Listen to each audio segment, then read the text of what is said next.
In Yemen, we're seeing a very strong de-escalation. After the attack against Abqaiq, the Houthis took credit for an attack they didn't know anything about. And people in Yemen blamed them and said, this is an attack against the world, not against Saudi Arabia. The Iranians are playing you.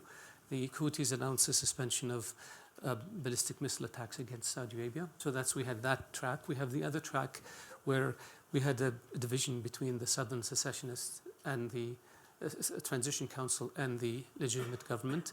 We were able to work very hard, and the Crown Prince personally spent a lot of time and effort to persuade all of the Yemeni factions to come back together into a unity government, and this happened. The Yemenis have a new government now.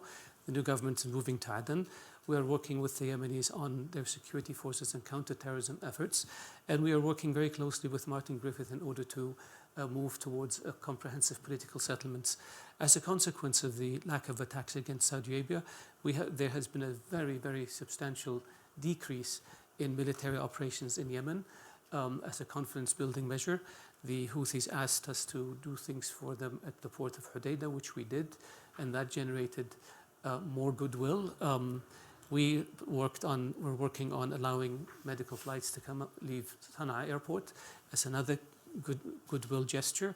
We freed 200 Houthi prisoners as a goodwill gesture, and they freed a number of Saudi prisoners. So I believe that we may have some skirmishes from time to time, but the trend is towards a political settlement. We have made it very clear to the Houthis that they are part and parcel of Yemen. Nobody can deny this.